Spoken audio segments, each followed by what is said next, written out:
Welcome, climate viewers, back to another Throwback Thursday where we discuss the history of geoengineering and weather control. And today we're going to take a little departure. We're going to talk about someone who I admire, someone who you should know about, and in my opinion, the world's greatest historian on weather control. And that's Dr. James Rodger Fleming.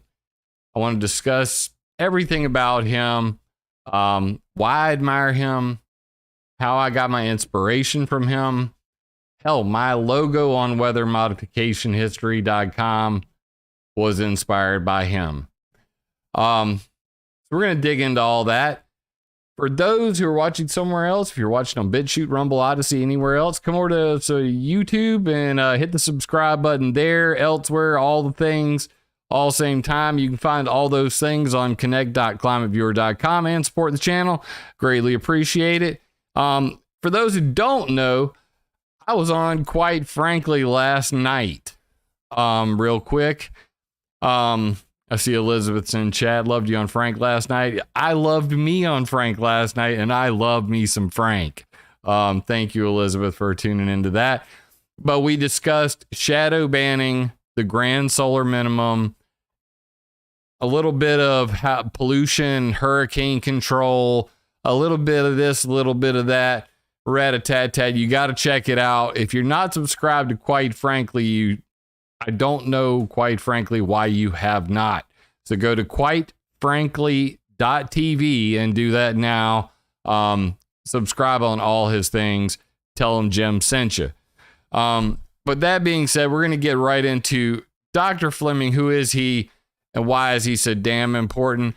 Because James Rodger Fleming also goes by Jim. I'm James Franklin Lee Jr. Just call me Jim Lee. I didn't make a comic book. I'm just a guy with a high school diploma. But this guy has got all of the credentials: Bachelor of Science in Astronomy from Penn State, Master of Science in Atmospheric Science, Colorado State University, Master of Arts in History of Science, Princeton University, and a PhD in History from Princeton. And all that's great. Having a pedigree is great. He is the Charles A. Dana Professor of Science, Technology, and Society at Colby University. And he wrote the definitive book on this topic. And I want you to know, if you don't do anything else, if you don't get anything else from this book, and you really are interested in understanding geoengineering, climate manipulation, weather modification, all of these things, you can start right here. This book is quite possibly the best book ever written on the subject. Here, let me hold it over here. Fixing the Sky, the Checkered History of Weather and Climate Control. I firmly stand by that this hardbound copy is probably the most concise, most factual book you can get. So I want everybody to go out and buy this book. If nothing else, to support, Dr. Fleming's efforts. I'm hoping that he will talk about space weather control. We've had a discussion about that in his upcoming book, but this is your geoengineering Bible. And that's why we're making the video today, because I want you guys to understand that. This is where I'm coming from.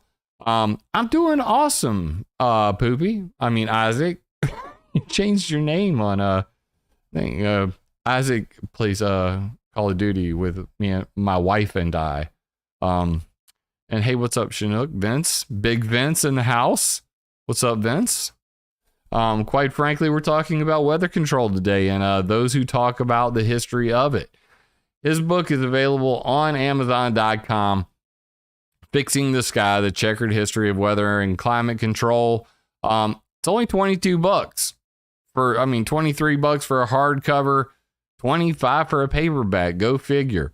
But over here on the other side, if you look real close, only 2 left in stock. Fight is on.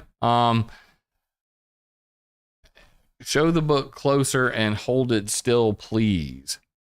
This book, Fixing the Sky, The Checkered History of Weather and Climate Control, James Rodger Fleming. So definitely, yes, we can say studio, Vincent. Thank you so much for the super chat and all the support you've given me, brother.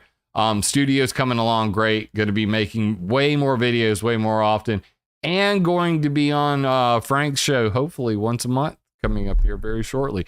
And could Frank possibly come on my show? Now that would be interesting. But this show isn't about me or Frank. This is about Dr. Fleming. So let's get into that. I had the distinct pleasure of interviewing Dr. Fleming myself at the 21st conference on planned and inadvertent weather modification.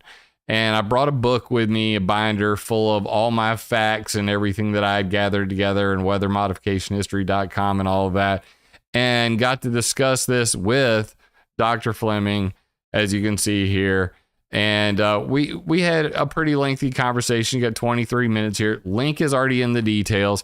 This is back when I was going through Graves' disease and I had lost a lot of weight. For those who don't know my history, but that's why I'm looking so much fuller, so much sexier, so much more. I'm the most radiant person you've ever seen on YouTube.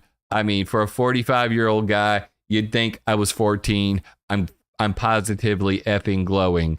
But Dr. Fleming and I had a great discussion, and I brought up my Environmental Modification Accountability Act.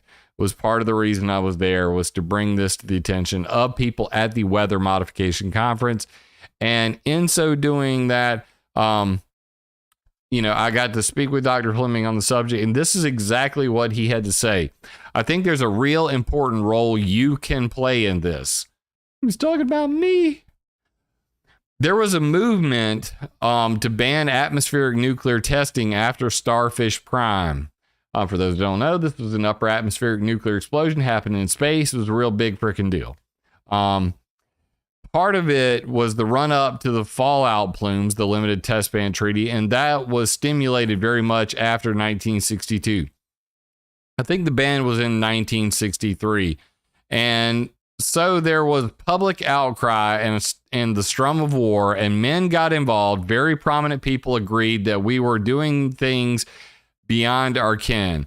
And so I think there's a role to keep this accountability there. I would argue for a longer warning period for the public notice. And of course, he's talking about my requirement for people modifying the sky to give advance notice beforehand at a minimum of 2 days. And this is for like very small scale cloud seeding projects, and way into the months, possibly even years, for geoengineering outdoor experiments. I've hashed this out with several people, including Dr. David Keith, who said he would be happy to lobby for more public access to sensors and all of that. Dr. Ken Caldera, Dr. Renaud Director, Dr. Alan Robach, talking about NMOD, all of the things. But let's just hear it from the man himself. I'm going to play you a brief video here. And it's literally titled that, A Brief History of Weather and Climate Control. All links and details, all credit due where, it came from the Forum for Climate Engineering Assessment with its whopping 103 subscribers. You probably never heard of them either. I've been familiar with the FCEA back when they were called the DC Geoengineering Group. So it's been a long time since they were formed, and they still barely anybody knows about them. That's why we're drawing attention to it right now. Take it away, Dr. Fleming. And we have no sounds. Of course we have no sounds. Why do we have no sounds? Because Jimbo obviously did not do his homework and go and set up the proper device, or something is just not set right. So let's figure out, first of all, what the hell's going on there? And do we have sound? And we don't. Let me come over here and let me figure out in my settings, because I have a soundboard and stuff. Therefore it just sometimes just throws out my old settings. Thank you, Streamlabs. I really appreciate you making this so damn easy to do. And for some reason, there it is. All right, now we got it. And away we go. This is a brief history of weather and climate control. My name is Jim Fleming. I'm a professor of science, technology, and society at Colby College, a visiting scholar at Columbia University, and a historian of science and technology. And I've written extensively on the history of weather and climate. I attend a lot of geoengineering meetings, but now that term geoengineering is considered passé. First of all, it's not engineering. It's speculation done mainly through back-of-the-envelope calculations and Rube Goldberg-like inventions and relatively simple climate models that are not predictive. The term is rapidly being replaced in two ways. First, by a relatively good idea, that is, capture and store our carbon dioxide emissions safely. And two, by a very sketchy idea, intervene in a heavy-handed way in the solar radiation budget, for example, by injecting sulfate particles into the stratosphere. Today, I wish to argue that history matters and that fixing the sky through weather and climate control is not a new idea, but it has a long and checkered history. And that's actually the topic of my book, Fixing the Sky, which I'll be telling you about excerpts in a few minutes. Now, the following claims were made recently by very prominent speakers. Quote, "We don't have a history of climate control to fall back on," end quote. Well, yes, we do. Another speaker, quote, "Things are moving quickly. We don't have the luxury of looking at history." Well, it really takes about 3 or 4 hours to get a little bit of a background in this, even shorter, as I'll try to present today. A third quote, "We are the first generation to think about these things." No, as I'll show again, history says otherwise. Visionary schemes for weather and climate control have a long history, but with a very few exceptions, they have never worked.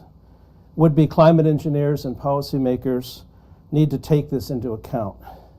My intent here is to demonstrate that contrary to claims that climate engineering is something wholly new in scale and intent, a number of previous technological inventions have been attempted on the atmosphere on both regional and planetary scales.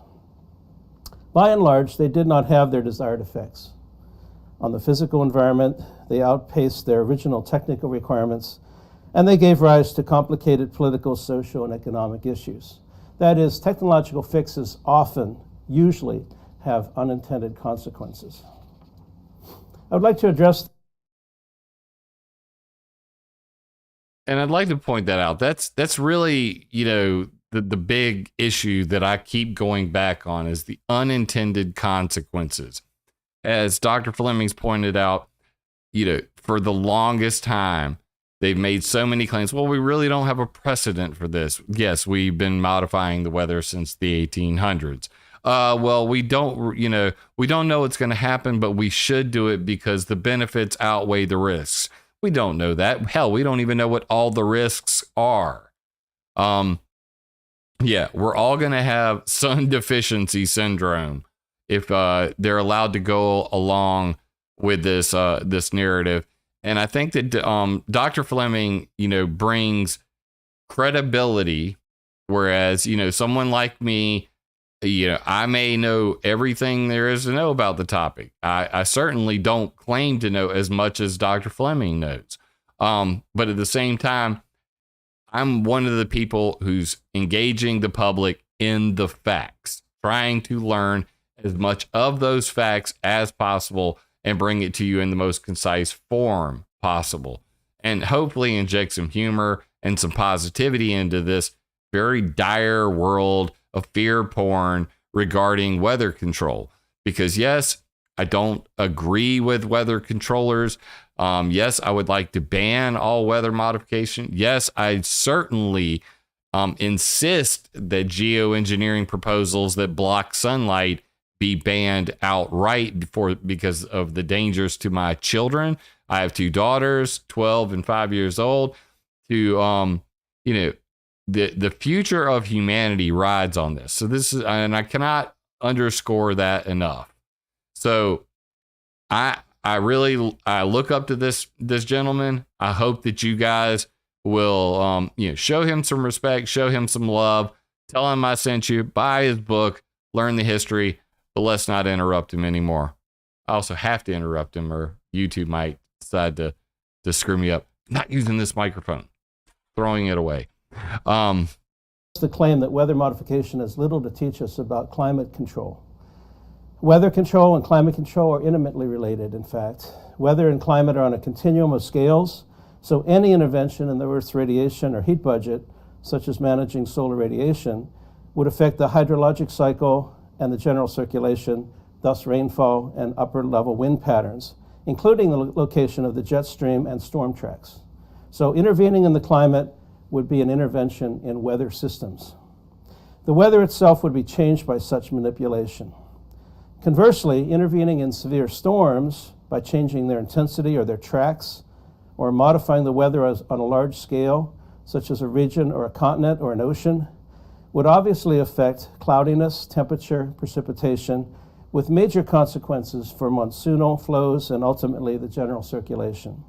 That is, the climate statistics would be changed by weather control done consistently or on a very large scale. These interventions would... And I want to point this out for the record, that what is climate? I mean, can we define climate? Because climate is weather conditions in an area over time. Over time. So if you modify the weather in a location long enough, over a long period of time, the climate will change. So that is the climate changers. Had the question in chat, what can we do about this? This is my solution. It's the best I've been able to come up with in 10 years. It's always subject to change without notification. I'm always working to revise it, as well as come up with a local level version of the Environmental Modification Accountability Act, available at climateviewer.com/nmod, but you can check that out yourself. So back to what he's saying. Yeah, if you screw with the weather long enough over a certain area, you will change the climate of it. And conversely, if you try climate engineering, geoengineering, climate intervention, if you try stratospheric aerosol injection, solar radiation management, solar geoengineering, you change the weather worldwide permanently. At a minimum, a geoengineering project would affect weather for 2 to 4 years if they started it and just immediately stopped it. Let alone the longer it goes on, the longer the cool down or rebound effect would be. Back to Dr. Fleming. Take it away, sir. Influence the overall heat budget and thus the climate. Now some history. The earliest documented cases of rainmaking tend to be regional rather than global, but are still on a very large scale. In 1841, James Espy, America's first national meteorologist, developed a theory of storms powered by convection. But the so-called Storm King went off the deep end, technically, when he proposed lighting giant fires all along the Appalachian Mountains to emulate an artificial volcano that he thought would generate rains, disrupt cold and heat waves, and clear the air of miasmas. And that's where I actually decided, as a result of Dr. Fleming, to start, and you can see this at the bottom of weathermodificationhistory.com. If you click on Fixing the Sky, Jim Fleming, you can see my interview with him, link to his book. It's been there all this time. We'll flip it over to the other side. Contact Dr. Fleming. This video we're watching right now, a brief history of weather and climate control. And I got a new video that we're going to show at the end. It's over 2 hours long. And I hope that you guys will do this. This is your homework for today. In addition to sharing this video, that's your homework. Watch this 2-hour presentation from the man, the myth, the legend, Dr. Fleming, and then go out and buy his book. Buy several copies. Give it to people who don't believe, at least until my book comes out one day. I'll get around to it. But, you know, hey, man, you do everything all at once. But if you click on timeline, that's where I start my timeline, is with James Pollard Espy, the Storm King. And you can see that right here, who said, let's light fires on the West Coast to make rain on the East Coast, as Dr. Fleming just said. And right here, the Storm King's work, coldest weather and deepest snow in the history of Nevada. Livestock suffering and traffic interrupted in every part of the state. You can't make this. These are old news clippings. This is from 1890. So back to Dr. Fleming. Please continue, sir. His contemporary, a writer named Eliza Leslie, perceptively pointed out that attaining such control might cause serious damage to social relations. There were many other such rainmaking schemes, and I'm going to move quickly now. In the 1920s, with concerns about aviation safety ascendant, independent inventor L. Francis Warren and Cornell chemistry professor Wilder Bancroft developed a scheme to dose the clouds with electrified sand delivered by airplane. Rainmaking and fog clearing were both on the agenda, but trials supported by the U.S. Army Air Corps were less than promising. It turned. And we have an entire newspaper section on weathermodificationhistory.com. And right at the beginning, you actually see the electrified sand stuff. Electric shocks for clouds, how to control the weather, 1912. You know, everything that he's saying, you know, I've taken great pains to document, and this entire newspaper section was created by Dominic Marama, my brother from another mother up in Canada. He photoshopped together these from various news organizations, from Google News, all of that sort of thing. Electric rain, producing rain with X-rays, 1919. Long history of this, checkered history for sure. Back to Dr. Fleming. Turned out that airplanes could successfully disrupt smaller clouds for experimenters, but they could not predict whether a treated cloud would subsequently dissipate or thicken. These early weather modification plans, some of surprisingly large scale, were couched in the context of the pressing issues and available technologies of their eras. Espy wanted to purify the air and make rain for the East Coast, and Bancroft and Warren hoped to make rain and clear airports of fog, while the military sought advantage for its flyers. But intervention is not control, and the hype surrounding both projects exceeded technical capabilities. Intervention is not control. That's why you never see me talk about weather control. The title of this video may be Weather Control, and the title of his book. And it's about the fact that we have no control. The atmosphere is far too complex. We don't have an understanding of it. We can never, ever control it. We may 100 years, 200 years from now have enough data to fully control the weather. But as of now, you can modify it, you can manipulate it, you can screw with it, you can weaponize it. But there is no control of weather. Despite what you may have heard of on any other channel, on YouTube, on any website on the internet, nobody can control with absolute certainty the weather. None of the weather modification companies can ensure that they have full control over these weather modification experiments. History matters, and those who forget the past are doomed to repeat it.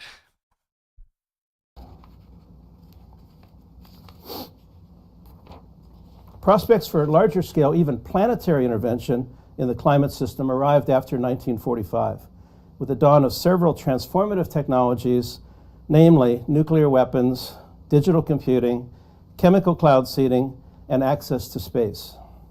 Two of the projects that I'm going to discuss involved cloud seeding techniques, and two involved disruption of the space environment.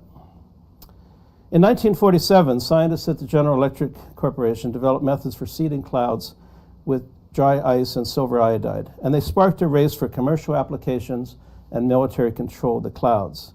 They partnered with the military and Project Cirrus to seed an Atlantic hurricane with dry ice, but this experiment went awry. Nevertheless, GE chief scientist Irving Langmuir hyped the possibilities, arguing that hurricanes could be redirected and the climate might ultimately be controlled on a continental and even oceanic scale.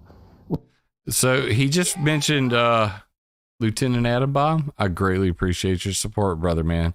By the way, I don't know if you noticed that monkey wrench next to your name there, but welcome to the Moderators Club, dude. Thank you, brother. All right. He briefly mentioned their Project Cirrus. And if you come down here, what you'll see is that in 1946, cloud seeding was invented. And less than a year later, they did Project Cirrus. So in 11 months from the time they actually invented cloud seeding, in only 11 months, they attempted to steer a hurricane with this. You cannot make this stuff up. So you come over here to Project Cirrus, and he just said that that the thing, it went awry. So what actually happened was the Cape Sable hurricane formed after the U.S. Army, Navy, and Weather Bureau, the General Electric scientists seed the first tropical storm ever on October 13th, 1947, with 180 pounds of dry ice by aircraft. Right here. Now, it was a tropical storm at the time. And he said it went awry. Now, let's get a little more specific. It went so awry that it changed colors, size, and direction, and then slammed right into the coast of Georgia. Abruptly changed color and direction 120 degrees and slammed into Savannah, Georgia, causing 1 death and $3.2 million in damages. And that is the checkered history of weather control. Like it or lump it. Interesting stuff. And I forgot, I wanted to, why is it not? I got to actually log in here. 1 second, peoples. Let me come over here to the chat. And while we're doing this, break for technical difficulties. I meant to come up here and before we get any further. Now I can't go back far enough. I want all the chats. Tell me I can go back. Vincent, you gotta say hi again, because I gotta make you a moderator, bro. Mr. Peretti, paging Mr. Peretti. Back to the video. Let's let him continue. With the techniques they had developed. But as his colleague Kathleen Blodgett at General Electric told Irving Langmuir, you can intervene in a cloud, but you cannot control it. As cloud seeding reached around the world, especially into arid areas and upslope watersheds, it never resulted in fully reliable techniques to enhance precipitation or snowpack. The scale of nature was just too huge, and the problems of verification and social acceptance were also quite large. Instead of quasi-military aerial bombardment of the clouds, small-scale practices such as drip irrigation and snowmaking machines became the norm.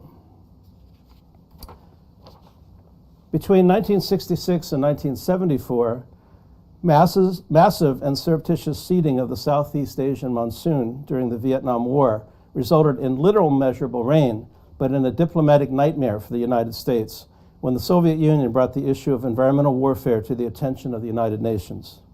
The UN Convention on the Prohibition of Military or any other hostile use of environmental modification techniques, ENMOD, was the biggest fallout from the effort, followed by a systematic and persistent collapse of U.S. federal support for cloud seeding.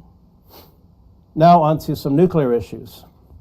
The Argus and Starfish Prime nuclear detonations in space. Argus was in 1958, and it was an attempt to disrupt the magnetosphere with 3 atomic bombs in the South Atlantic. And Starfish Prime was in 1962, a giant hydrogen bomb explosion, again in the magnetosphere. They were actually attempts to geoengineer the planet. There were Soviet tests as well that were very similar. It was based on a theory promulgated by Nicholas Christophilus, a physicist at Lawrence Berkeley Labs, who held that the ionized debris and high-energy electrons generated by a nuclear explosion would travel almost instantly through the Earth's magnetic field as a giant current. In case of hostilities, which were quite possible at the time, a nuclear blast could possibly generate a massive electromagnetic pulse, an EMP, over an enemy city, disrupt military communications, and destroy both satellites and electronic guidance systems of enemy missiles. These tests, which were conducted by both superpowers, generated widespread public outrage and were quickly followed by the Limited Test Ban Treaty of 1963. Now for some synthetic lessons from history. History teaches us that things change, often in surprising or unanticipated ways, and that a certain amount of clarity can be gained by looking backward as we inevitably rush forward.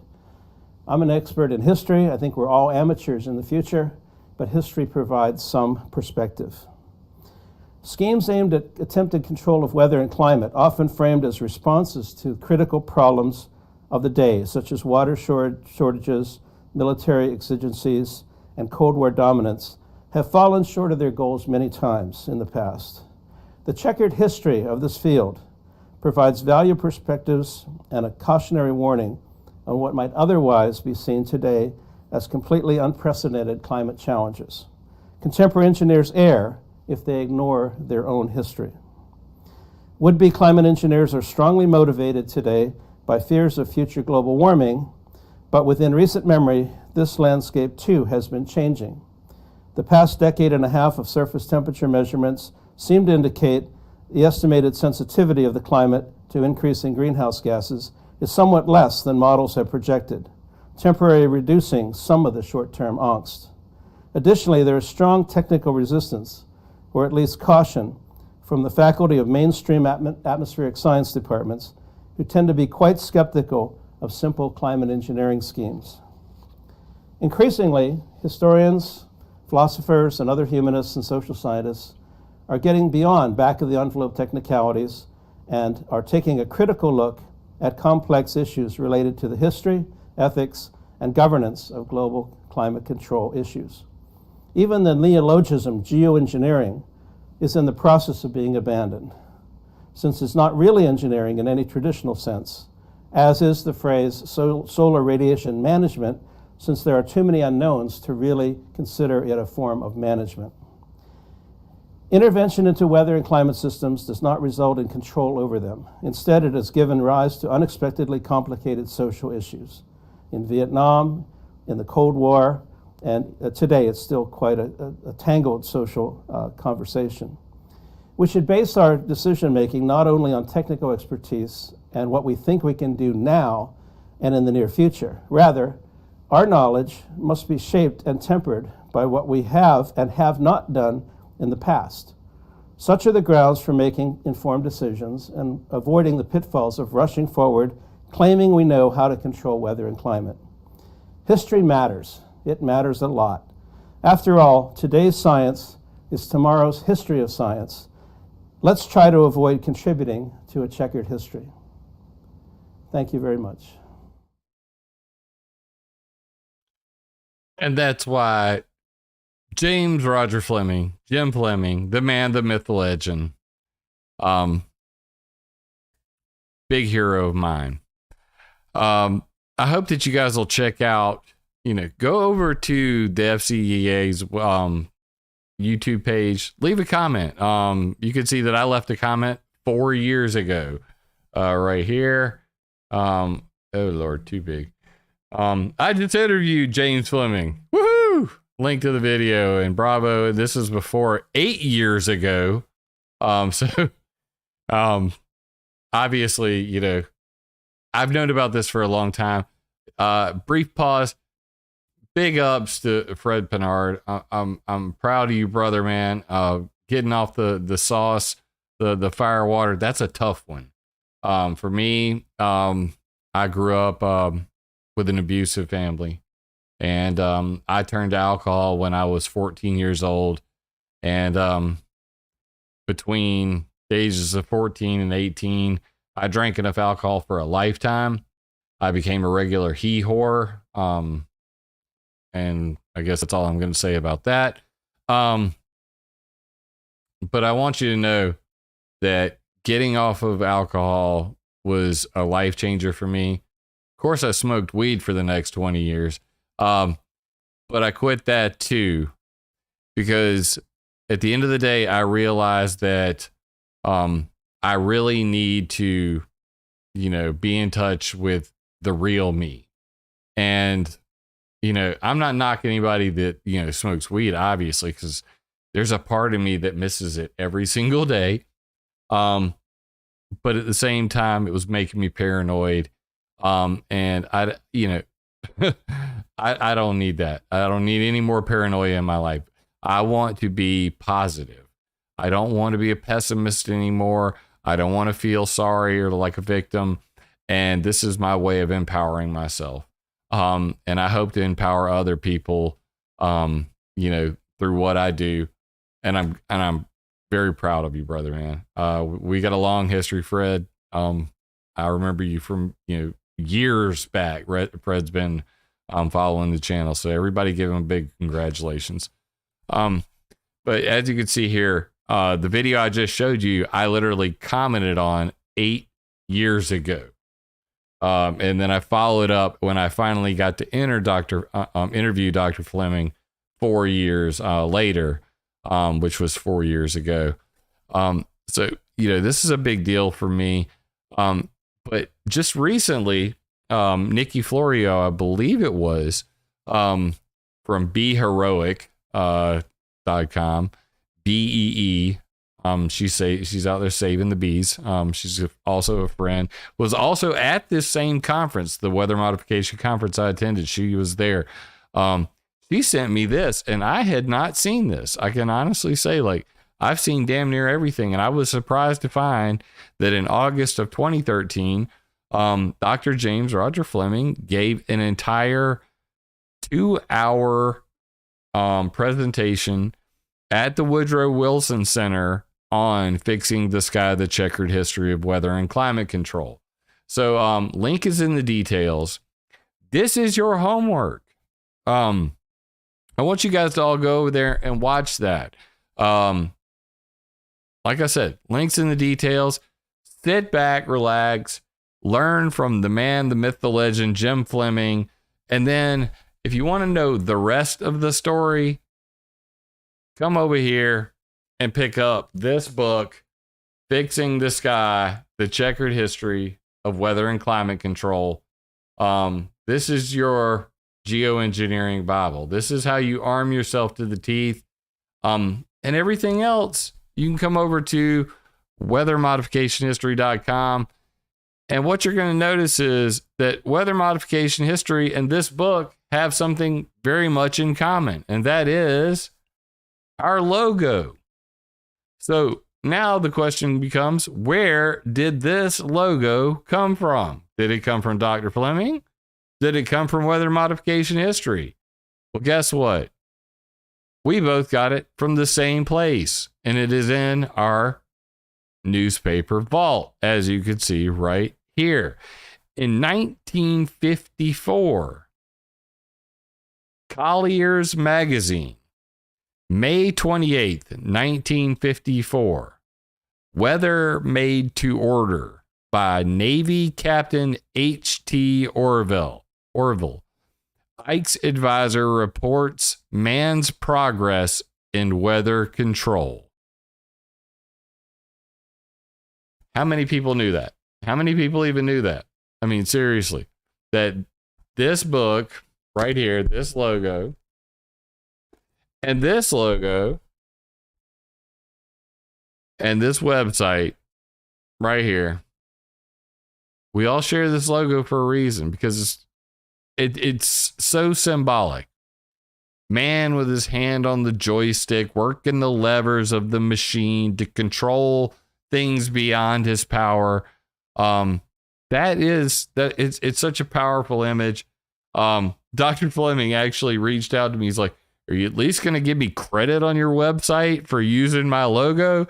And I was like, yes, I will. If you go to the bottom of weathermodificationhistory.com, you'll see that I permanently have all of my PowerPoint presentations, weaponizing nature, which I did at G. Edward Griffin's Freedom Force International 3rd Congress in Arizona, 2016. Geoengineering, weather modification, weaponizing nature, ionospheric heaters, space weather control, and geophysical warfare. Carbon black dust and soot, the chemtrail secret for weather warfare, geoengineering, and ozone destruction. The climate changers, the water wars, technocracy, geoengineering, and replacing the water cycle. Fixing the Sky with Dr. Jim Fleming. Link to his book, link to the video we just watched together, his contact information, and the interview I did with him, all right on the front page of weathermodificationhistory.com, and Hands Off Mother Earth's manifesto, a permanent ban on geoengineering, and the 110 civil society organizations that are demanding an immediate stop to climate geoengineering, all on the front page of ClimateViewer or weathermodificationhistory.com. So big props to him, always will.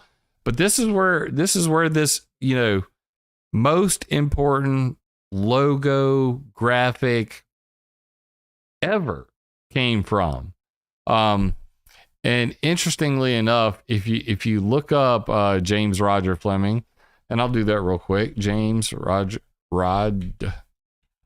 Fleming, and you look at images, you'll also see his other publication. It was here earlier when I misspelled it, interestingly enough. No? Fixing the Sky? That's what it was. Fixing the Sky. James Fleming.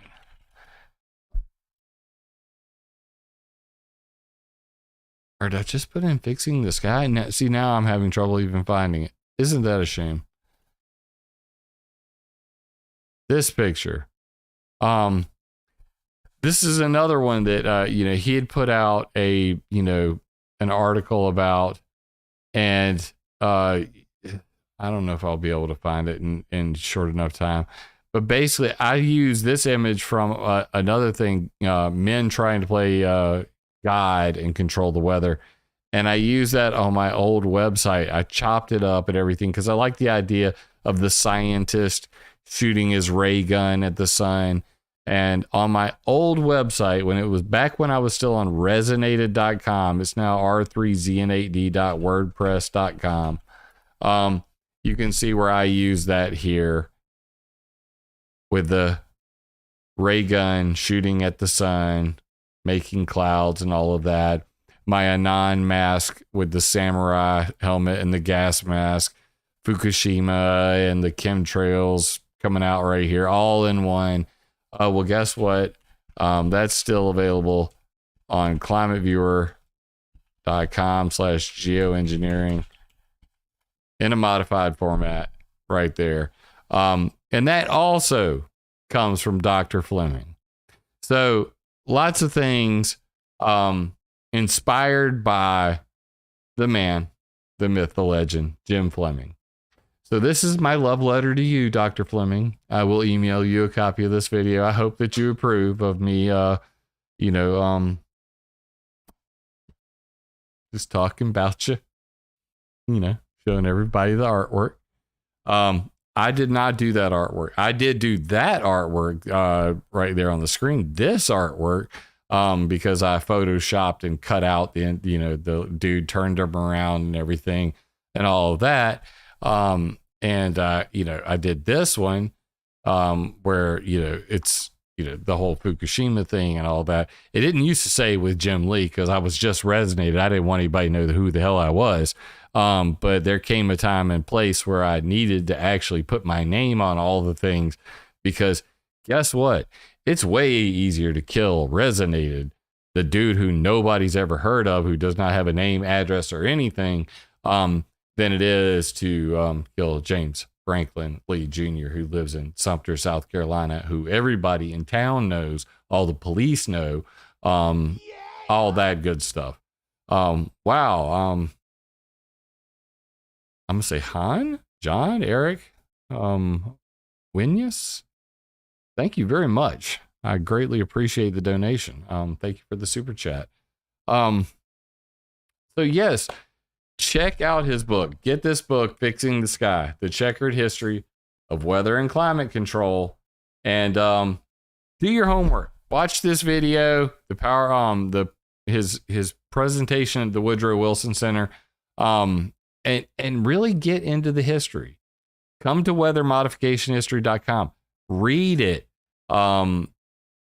Read all of the entries.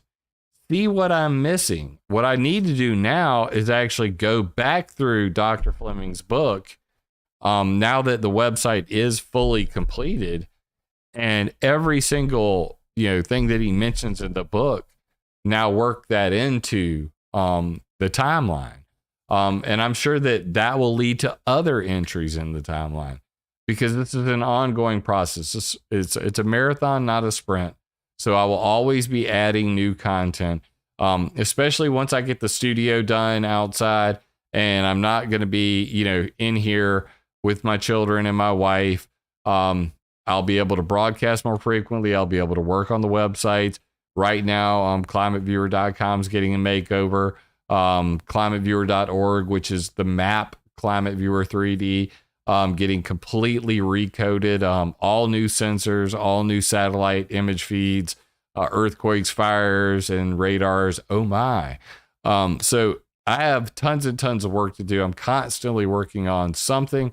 So please forgive me if I haven't been very regular on the videos. I've been trying to do the Tuesday News Day, Throwback Thursday, and get a Sunday chat in. I haven't got a Sunday chat in recently due to family issues, but it is summertime and the family is home.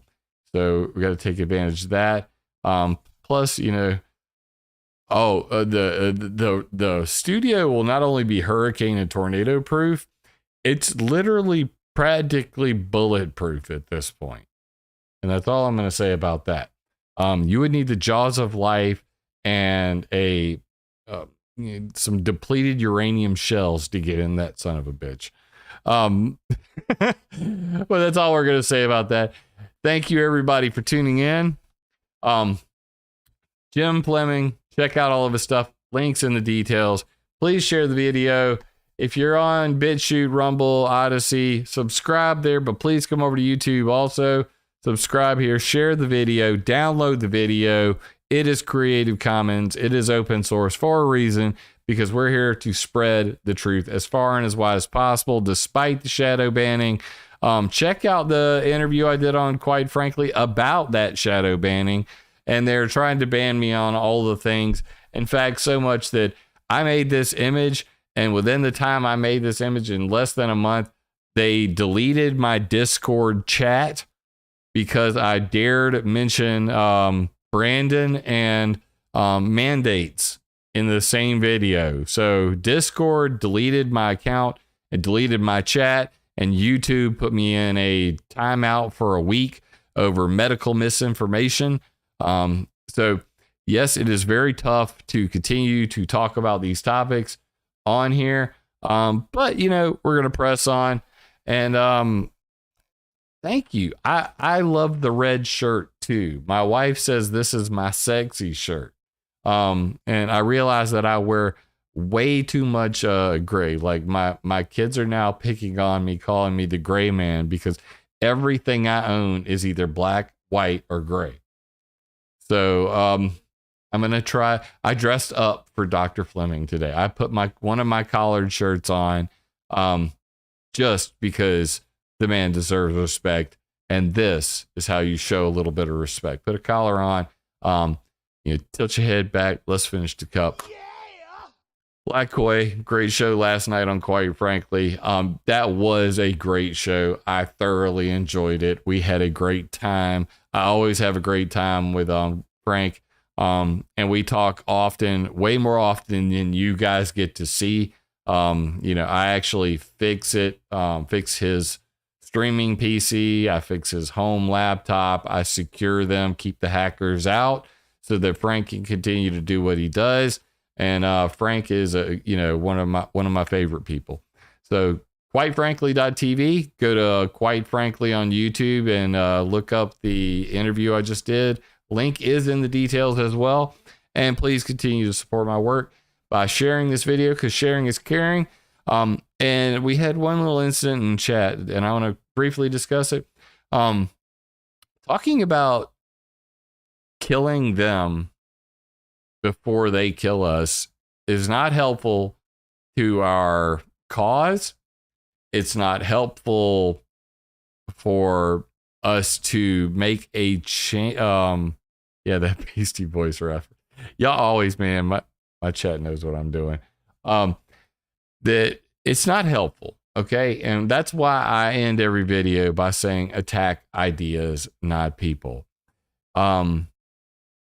Non-violent methods of changing the way people think are always better than using force. I teach as a martial artist since I was 9 years old. As a person who's been in over 100 fights, I only lost one, and that's when I was in the 5th grade, and the dude was literally in the 9th grade, and he came up and hit me in the back of the head before I knew it was happening. But let's be real. The next day, I brought a bat with me, and we worked that one out. So as a person who's been in over 100 fights, and I consider myself to have never lost one, and a mixed martial artist, I do the website for Team Robinson MMA here in town. IamTeamR.com, the letter R, IamTeamR.com. You can check it out. My daughter's 12 years old. She's already in mixed martial arts, and I teach her the same thing that I want to teach you. That first, you tell people, leave me alone. I don't want a problem. Second, you run from a fight. There is no shame in running from a fight. When you cannot run, I want you to do everything you can to make sure that person cannot hurt you. And that is the only acceptable, in my worldview, version of violence. Is violence to protect one's life or the life of another individual. Now, that doesn't mean that because you think people are controlling the weather, that it gives you the right to say, well, they're causing tornadoes, so that's hurting people's life, Jim. I should be able to go out and, delete those people. No, not the same. One is an assumption and one is an imminent threat. The imminent threat is in front of you. It is larger than you. It can kill you. Every single fight is a life or death decision. Every fist fight can turn into a mortal situation. Never underestimate your opponent. Never, ever willingly enter into a fight. You could end up dead. And that's why I reiterate, and I hate that I had to mute that person, and I immediately wanted to unmute them. And now YouTube's not even giving me an option to go back to this lady and unmute her. And I'm not even going to assume it's a her, because I think it was, I'm not going to say their name, but maybe it was him. But regardless, it doesn't matter. This person said, kill them before they kill us. That's the only thing you're ever going to hear me censor. If you post a comment on my videos, if you post a comment on anywhere on my websites, anything, you could say whatever you like about me. You could disagree with me. You could call me ignorant, call me any name in the book. The only censorship that I approve of is stopping people from making threats of violence.